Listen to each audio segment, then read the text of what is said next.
Hi friends, welcome to Abu creations. என்ன friends, எல்லோரும் நல்லா இருக்கீங்களா?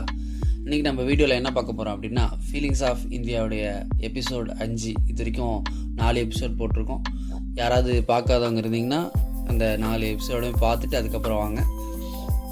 இது வரைக்கும் நம்ம எபிசோடு எல்லாத்தையும் பார்த்து ஆதரவு கொடுத்த அனைத்து நல்லுள்ளங்களுக்கும் மனமார்ந்த நன்றி.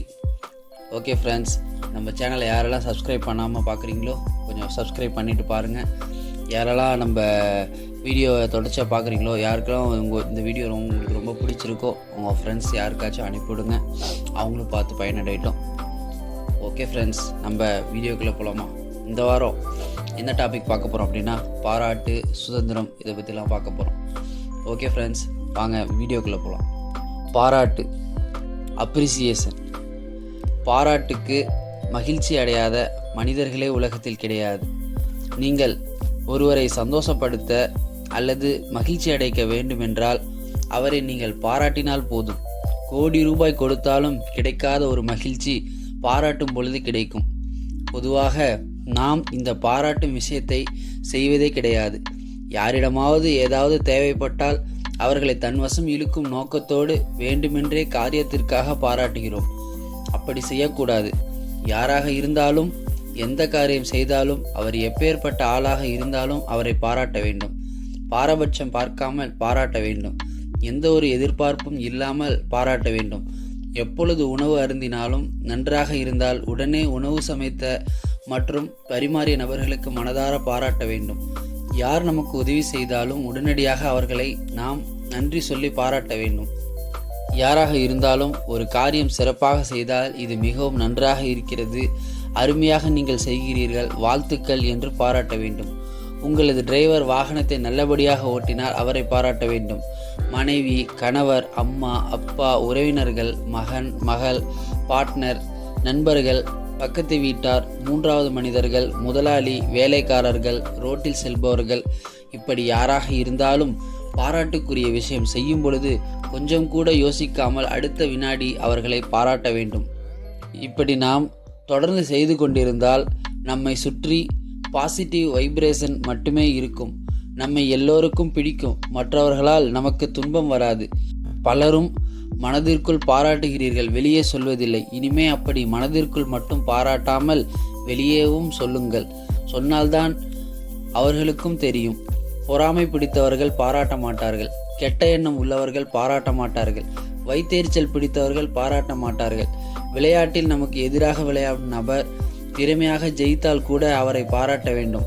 நம்மை விட உயர்ந்தவர், தாழ்ந்தவர், வேலைக்காரர், முதலாளி என்று எந்த ஒரு பாகுபாடும் இல்லாமல் எப்பொழுதும் பாராட்டுக்குரிய ஒரு விஷயம் ஒருவர் செய்கிறாரோ அடுத்த வினாடி பாராட்டும் பழக்கம் இனிமேல் அனைவருக்கும் வர வேண்டும். குறை கூறுவதை மட்டும் உடனே செய்து விடுகிறோம். பாராட்டுவதை மனதுக்குள் வைத்துக் கொள்கிறோம். ஒருவர் சிறிதாக எப்பொழுதாவது ஒரு தவறு செய்துவிட்டால் 1000 பேர் குறை சொல்கிறார்கள். அதே நபர் பெரிதாக பல நல்ல விஷயம் செய்யும் பொழுது 5 பேர் மட்டுமே பாராட்டுகிறார்கள். பாராட்ட துப்பில்லாத மனிதர்களுக்கு குறை சொல்வதற்கும் தகுதியே இல்லை. நேரில் சென்றுதான் பாராட்ட வேண்டும் என்று அவசியம் இல்லை. தொலைபேசி, SMS, வாட்ஸ்அப், இமெயில், வார்த்தைகளால், பரிசு கொடுத்தும் என்று எப்படி வேண்டுமானாலும் பாராட்டலாம். அடுத்தவர்களை பாராட்டும் பொழுது நமக்கும் மகிழ்ச்சி, அவர்களுக்கும் மகிழ்ச்சி. எனவே பாராட்டுவோம். கணக்கு பார்க்காமல் செயலாற்றுவதே கர்மயோகம். சுதந்திரம், இண்டிபெண்டன்ட் ஃப்ரீடம். நாம் செய்ய நினைக்கும் ஒரு செயலை யாருடைய கட்டுப்பாடும் இல்லாமல் சொந்தமாக முடிவெடுத்து செய்யும் நிலைக்கு பெயர்தான் சுதந்திரம். சுதந்திரம் என்பது சிலருக்கு கொஞ்சம் கூட கிடைப்பதில்லை. எனவே அவர்களுக்கு மன உளைச்சல், வியாதி, நஷ்டம் எல்லாம் வருகிறது. சுதந்திரம் என்பது சிலருக்கு அளவுக்கு அதிகமாக கிடைக்கிறது. இதுவும் ஆபத்து தான். எனவே சுதந்திரம் கண்டிப்பாக வேண்டும்.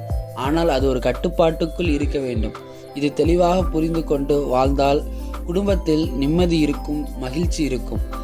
சுதந்திரம் என்ற வார்த்தைக்கு அர்த்தம் தெரிய வேண்டுமென்றால் சந்தோஷ் சுப்பிரமணியம் என்ற படத்தை தயவு செய்து பாருங்கள். அந்த திரைப்படத்தில் சுப்பிரமணி என்ற அப்பா தனக்கு பிடித்தது போல் சந்தோஷ் என்ற மகனை வளர்த்து கொண்டிருப்பார். சந்தோஷ் சுதந்திரம் இல்லாமல் வாழ்ந்து கொண்டிருப்பார்.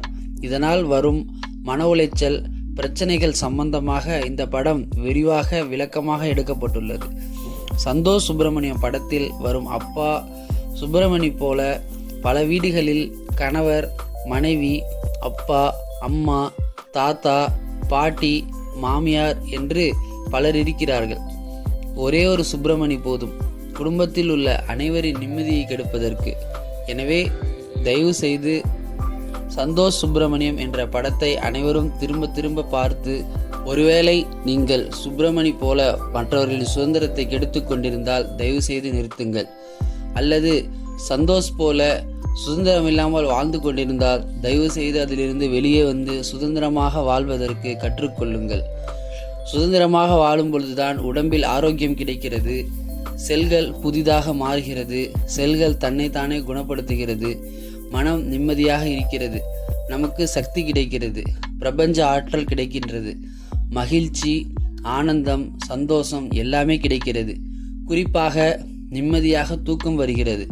சுதந்திரமாக வாழாத பொழுது நோய்கள் வருகிறது, மன உளைச்சல் வருகிறது, வியாபாரத்தில் நஷ்டம் வருகிறது. நமது சுதந்திரம் என்பது தனிப்பட்ட மனித உரிமை. இதை யாருக்காகவும் தயவு செய்து விட்டு கொடுக்க வேண்டாம். கல்யாணம், வேலை, சம்பளம், சமுதாயம், குடும்பம், கௌரவம் என்று ஏதாவது ஒரு காரணம் சொல்லி சிலர் சுதந்திரம் இல்லாமல் வாழ்கிறார்கள். திருமணம் என்ற பெயரில் மொத்த சுதந்திரத்தை இழப்பது அநியாயத்தின் உச்சக்கட்டம். சுதந்திரம் இல்லாமல் வாழும் நபர்களின் நோய்களை குணப்படுத்த முடியாது. தயவு செய்து உங்களுக்கு சிகிச்சை செய்யும் சிகிச்சையாளரை குறை சொல்லாதீர்கள். நாய் முதலாளி கொடுக்கும் அற்ப உணவுக்காக, அற்ப பாசத்திற்காக, முழு நேரமாக முதலாளிக்காக தன் சுதந்திரத்தை இழந்து உழைக்கும். நாயை கட்டி போட்டு வளர்க்க முடியும், ஆனால் பூனைக்கு எவ்வளவு உணவு கொடுத்தாலும் எவ்வளவு பாசம் கொடுத்தாலும் கட்டி போட்டு வளர்க்க முடியாது. ஏனென்றால் பூனை சுதந்திரத்தின் அடையாளம். தயவு செய்து பூனை போல கெத்தாக வாழுங்கள், நாய் போல வாழாதீர்கள். மீண்டும் சொல்கிறேன், அளவுக்கு அதிக சுதந்திரம் ஆபத்து. அதே சமயம் சுதந்திரமே இல்லாமல் வாழ்வதும் ஆபத்து. தேவையான சுதந்திரம் நமது உரிமை. எனவே நாம் சுதந்திரமாக வாழ்வதற்கு பழகுவோம். நம் சுதந்திரம் நம் உரிமை. அகந்தை, ஈகோ, நான் மட்டும்தான் உயர்ந்தவன், நான் மட்டும்தான் நல்லவன், நான் மட்டும்தான் சிறந்தவன், நான் மட்டும்தான் புத்திசாலி, நான் மட்டும்தான் நம்பர் 1, நான் மட்டும்தான் பணக்காரன், நான் மட்டும்தான் சிறந்த இசையமைப்பாளர், நான் மட்டும்தான் சிறந்த டைரக்டர், நான் மட்டும்தான் சிறந்த சாமியார், நான் மட்டும்தான் சிறந்த கலைஞன் மற்றும் பல என்று எல்லா இடங்களிலும் நான் மட்டும்தான் என்ற எண்ணத்தோடு வாழும் ஒரு நபருக்கு ஈகோ அல்லது அகந்தை உள்ள நபர் என்று பெயர். நான் நல்லவன், சிறப்பானவன், புத்திசாலி என்று சொல்வதில் தவறு ஏதுமில்லை. நான் மட்டும்தான் என்று சொல்வதில்தான் பிழை இருக்கிறது. ஈகோ உள்ள நபர்களுக்கு பொறாமை அதிகமாக இருக்கும். அடுத்தவர்கள் நன்றாக இருந்தால் பிடிக்காது, அடுத்தவர்களுக்கு புகழ் கிடைத்தால் பிடிக்காது, மனதுக்குள் வக்கிர புத்தி அடைவார்கள். நன்றாக இருக்கும் நபரை எப்படியாவது கெடுத்து விடுவதற்கு அனைத்து காரியத்தையும் செய்வார்கள். வைத்தறிச்சல் அதிகமாக இருப்பவர்கள் இவர்களும் நிம்மதியாக வாழ மாட்டார்கள், மற்றவர்களையும் நிம்மதியாக வாழ விட மாட்டார்கள். ஈகோ இல்லாத நபர்கள் தன்னை விட புத்திசாலி, திறமையான நல்ல மனிதர்களை பார்க்கும் பொழுது வைத்தறிச்சல் படமாட்டார்கள், மகிழ்ச்சி அடைவார்கள், பாராட்டுவார்கள். அவர்களை கெடுப்பதற்கு எந்த ஒரு வேலையும் செய்ய மாட்டார்கள். அவர்கள் மேலும் முன்னேற உதவி செய்வார்கள். அடுத்தவர்கள் நன்றாக இருப்பதை பார்த்து மகிழ்ச்சி அடைவார்கள்.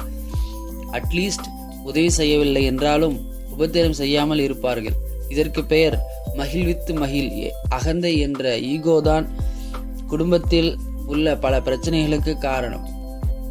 சிலர் உலகில் உள்ள அனைவரையும் சமமாக பார்ப்பார்கள். அதாவது நம்மை விட உயர்ந்தவர், நம்மை விட தாழ்ந்தவர் என இல்லை என்ற மனோபாவத்தோடு வாழ்வார்கள். இவர்களுக்கு ஈகோ என்ற அகந்தை இருக்காது. சிலர் இறைவனிடம் சரணடைந்து வாழ்வார்கள். இவர்களுக்கும் ஈகோ என்று அகந்தை இருக்காது.